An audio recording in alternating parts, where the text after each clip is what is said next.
Hey, welcome back. Today we are starting in Sphinx pose, which is a bit of a back bend. So you'll take yourself down onto your belly. And if Sphinx is too much, you have compressed or joint disc at the low back, you can just take the back of your hands and rest your forehead. If you're joining me in Sphinx, elbows stack underneath shoulders, palms pressed down, and the heart is lifted and going forward. There's a lot of compression through the low back, and that's necessary for this pose, but if it causes pain, then I would leave it and go into a variation or an option. You know your body best for yourself, so make yourself happy.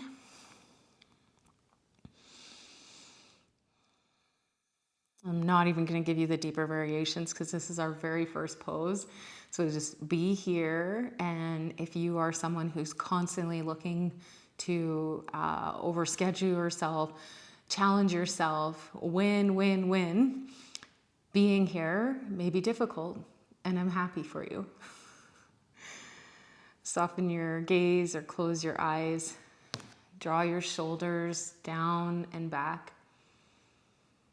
And lengthen out your breath.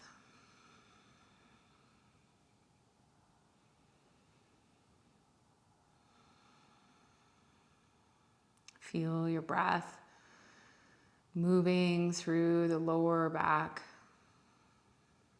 wrapping each vertebra in space.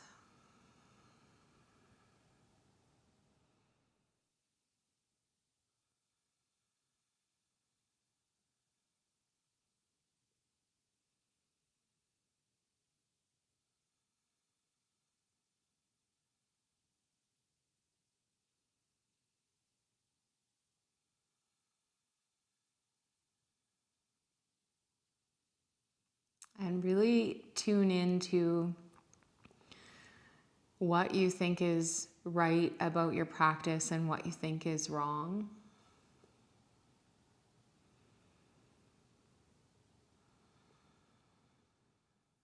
And then coming to the awareness that both of those are just stories and preferences that we tell ourselves to keep ourselves safe.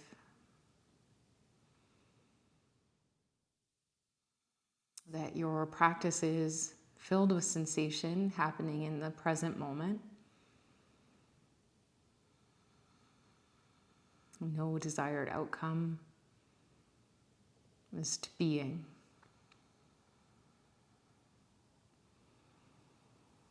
And today I really want you to stay deeply in your breath.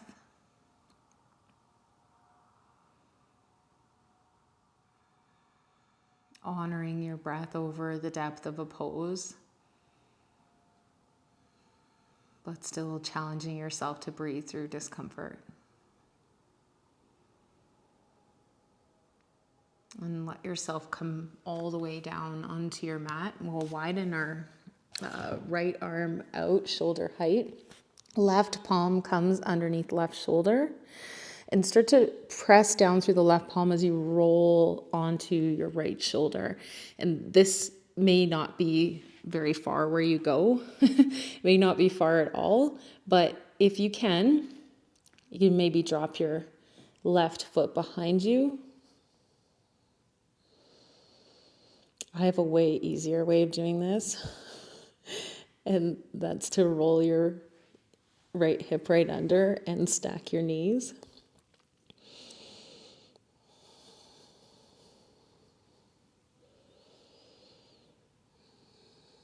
You want to go deeper, take your left hand and place it at your low back. So bringing your left shoulder more over top of a right shoulder.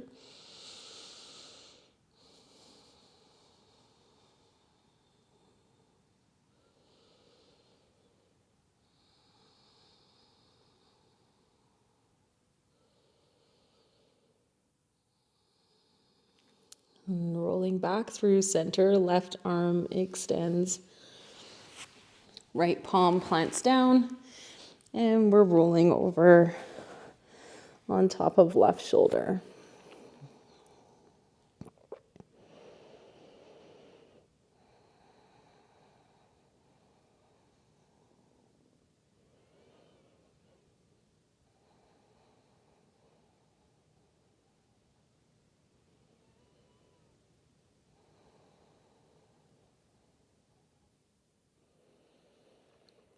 Come back through center, both hip points down on your mat. Left hand will come forward and you'll rest your forehead there. Kick your right heel in towards your glute. See if you can take a bind of the inside or outside arch grip and hug your heel in right tight towards the glute.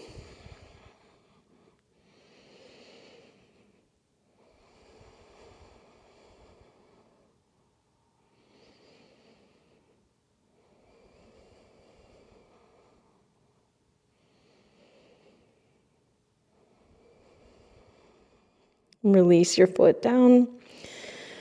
Exchange hands under the forehead and reach back with your left hand for left foot.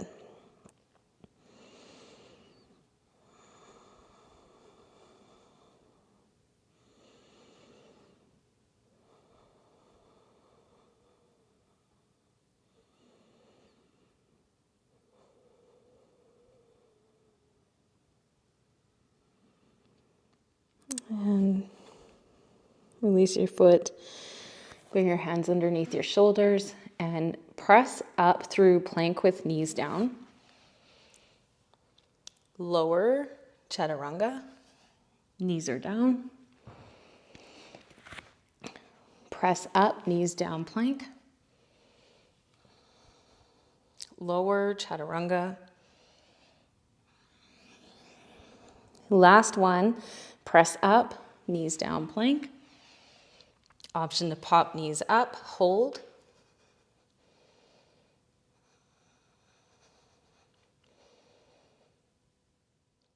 Drop your knees down if they aren't already. Stack your hips over your knees and walk your hands forward, opening up the shoulders in heart melting pose. Or puppy.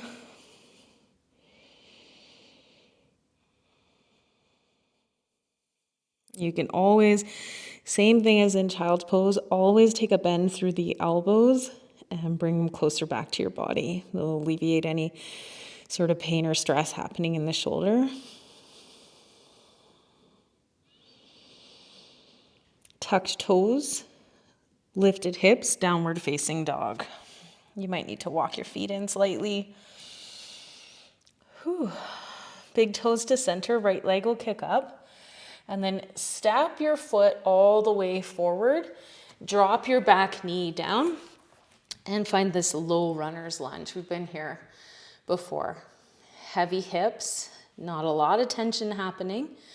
And then bring your right hand to the inseam of your right foot and heel toe it slightly off your mat so the heel's on and the toes are off. Draw your right leg straight as you walk your hands back. Lizard half split.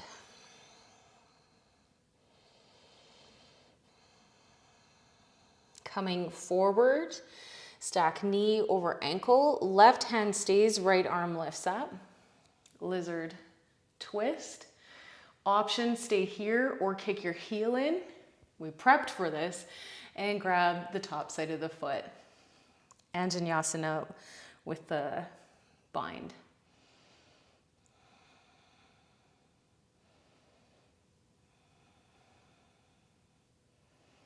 Release your bind, both hands come down. Front leg straightens, hips roll back, toes come up, heel digs down.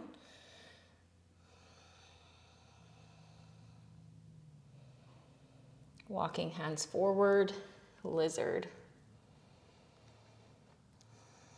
See if you can roll onto the outside edge of your foot and open your knee. And this is where we're gonna get a little bit funky. Gonna walk your hands to the back of your mat. Tuck your toes. Walk all the way to the back edge of your mat until you find lizard, back edge of the mat. Drop your right knee. Lift your left hand. Find your lizard twist. Back heel kicks in. Woo, I have to take a big reach. So you saw me sliding my hips back. Big grab for me.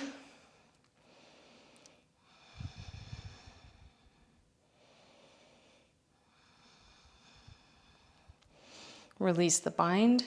Drop both hands forward. Slide your hips back, half split. Whew.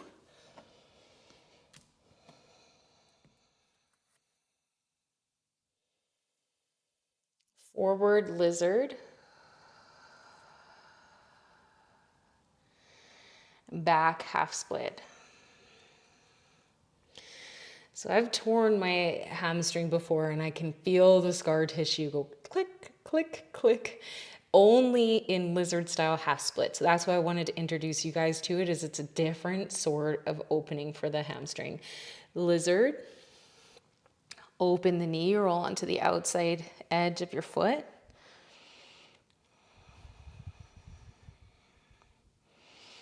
And come back, half split.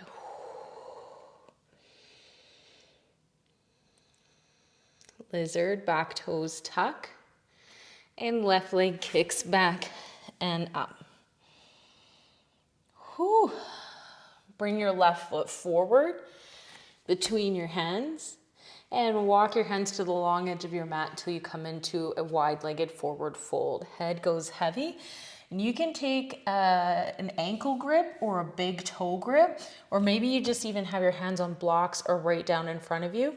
But all of your weight is going to be shifting forward into the front part of your foot, but stay light through the heel. Head is heavy.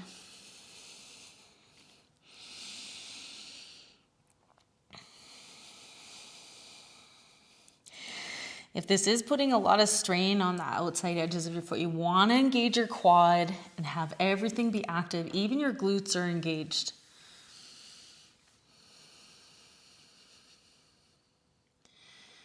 And then halfway lift, flat back. Turn your right toes forward. Walk to frame your front foot and step forward into a fold. Halfway lift, fold. Breathe in, chair pose, heart lifts, arms reach forward, hips sink back. And sit bones are widening. You're creating a big booty area. And maybe we're gonna try lifting the heels. Hold.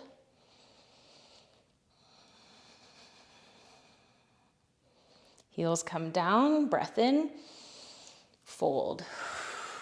Halfway lift. Release. Step back, plank. Lower all the way down, chaturanga, knees can be down. Untuck the toes, lift the chest, lift the gaze. And slow lower, left ear down. Baby cobra, bhujangasana. Gaze travels forward, heart lifts, head lifts. And right ear down.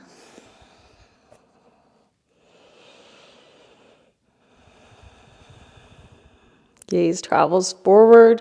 Last time. Lifting maybe into up dog. Arms go straight, thighs release from the mat. Hips are heavy. And head is not thrown back. There's a lot of whiplash injuries in yoga, I'm not kidding you.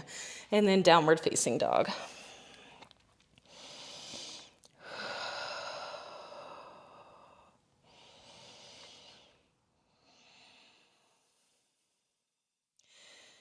From downward facing dog, taking tiny steps to the center of your mat, widening your heels, turning your toes out, sinking the hips, malasana squat.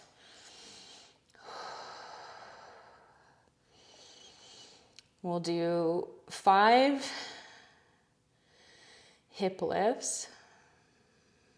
We'll call it a day. Breathing slow and steady. Lift your hips. In breath, hips drop. Exhale, lift.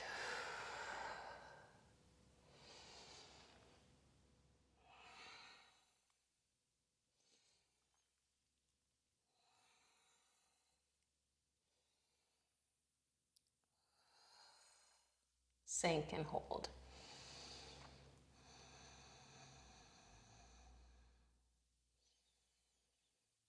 You can take your hands behind you, feet forward.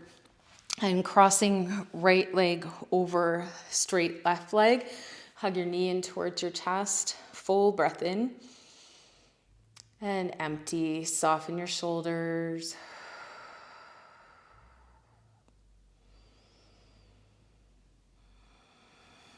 Right leg straightens. Left knee bends. Hug in towards your heart. Fill out. Soften everything that doesn't need to be tense. And you can roll onto your back body. And we'll close in a twist. You can take whatever twist you like here. I'll cue the one that I like the most. Take your feet wide to the outside edges of your mat. Big belly breath in at center. And as you exhale, slow drop of the knees over to the left. Gaze travels over the right.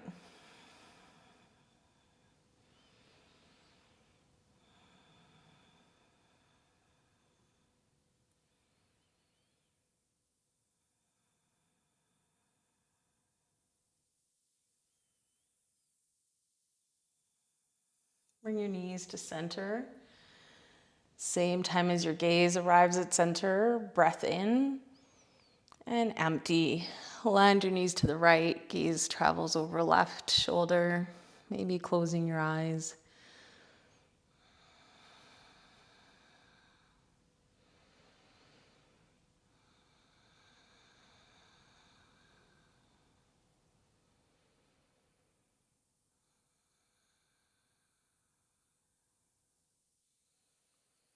You can stay in your twist as long as you like if you need to alternate from side to side. Or right now, head into Shavasana. And from Shavasana, I'll cue you into a guided relaxation using body relaxation. So physically squeezing the body first, breath in, and then hold as the body becomes tight with tension at the top. And empty out with a sigh. Relax every muscle in your body.